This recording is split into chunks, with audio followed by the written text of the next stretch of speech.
Although I'm not sure that I take it as literally as might come across in this video, I do sometimes enjoy thinking of cognitive functions in evolutionary terms. Not least because Carl Jung himself hypothesizes that primitive man, so to speak, existed in a state of undifferentiation, which is to say, in his language, in his typological language, that primitive man and primitive woman existed kind of in a state of unconscious relationship to the external world. There was no integration or differentiation of different cognitive functions, and it is the entry into some prelude to civilization and life in social groups that marked the slow emergence of cognitive functions. So there is already in Jung a built-in evolutionary perspective that we sometimes lose sight of. And I think it's kind of fun to try to imagine how that happened. In terms of evolutionary and environmental pressures, sorry, there's a bit of wind. It's tempting to think that the first functions, or the first function axis that emerged was the SCNI axis, and in that order, not NISC but SCNI, because there was an immediate requirement to relate concretely in terms of your perception to your environment. So the SE function, I imagine, would have been very, very important. And in terms of social groups, I imagine the FE function along the judgment axis would have been very important as well. So something like an ESTP type, or at least, a type that possesses these functions, ESTP, ISTP, seems to make sense to me. Also INFJ, okay?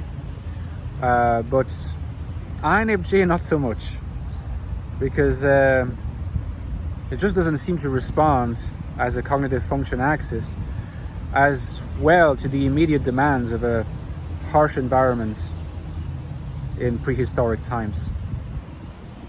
I think you could associate the emergence of impersonal judgment in the T sense, ascribe it to a slightly later stage where the basis of society was already in place, and so that judgment could go impersonal in its extroverted form.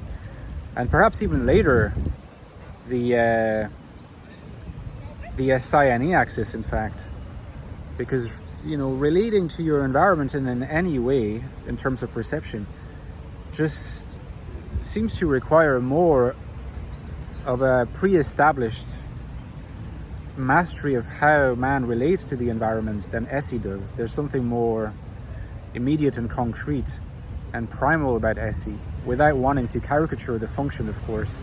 SE has a lot of different dimensions, as SE, there's no doubt SE itself has changed and evolved over time. But it seems to me that the NESI or SINE axis probably came last. So where would we put the INFJ in all this? Because I hypothesize that the functions that the INFJ possesses are probably the, according to this little kind of evolutionary game I'm playing, it is playful at the end of the day. Those functions were probably the first to emerge. But in that order, just doesn't seem very likely. So again, to follow up with my little game, I would assume that the INFJ would have happened because those functions were there, but almost by accident, if there are accidents. Except that it turned out to have evolutionary value, because we know that man in society needs narratives.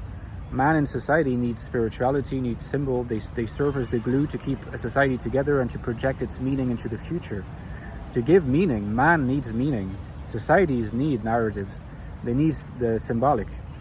It's not as tangible, it's not as concrete, but it is what allows humanity to move beyond the purely grounded to a vision that is transcendent. Religiously transcendent or spiritually transcendent, maybe in our day and age, ethically transcendent as well, without necessarily being religious or spiritual. Although, as you know, I would argue, and I have argued in my latest book on the INFJ, The Infinite Soul, this book right here, INFJ Life in the Modern World, that INFJs have a spiritual vocation once you broaden the sense of spiritual, always. If you want to know more, check the link below to this book.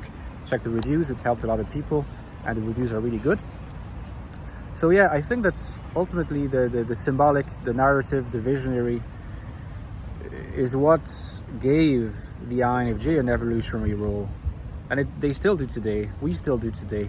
It's just a little bit less visible, but as I was arguing in a recent video, we might see that coming back with a bit of a bang in the future, particularly when our lives get more and more dominated by automated algorithms and AI.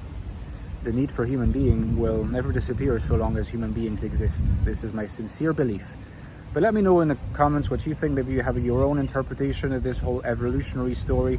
Maybe you reject the very notion. I'd love to know. So let me know in the comments, guys, and give me a like if you enjoyed the video. There's another book I wrote about the INFJ you might like, which is called The Ecstatic Soul, a new look at the INFJ personality. Check the reviews as well. It looks at, it's the deepest investigation into the mind of the INFJ, right? What it's like to be an INFJ and to live as an INFJ. So if you're interested, check it out. And don't forget, I have a Patreon page, guys, so I cannot do it without you. I very much depend on your kind support. So if you'd like to support my work and get access to some cool perks, like access to our exclusive Discord server, the Furfold, as well as bonus videos every 2-3 weeks where I dive deeply into a topic of your choosing. See you on Patreon. The link is below, guys. I thank you so much, and I talk to you next time. Bye-bye.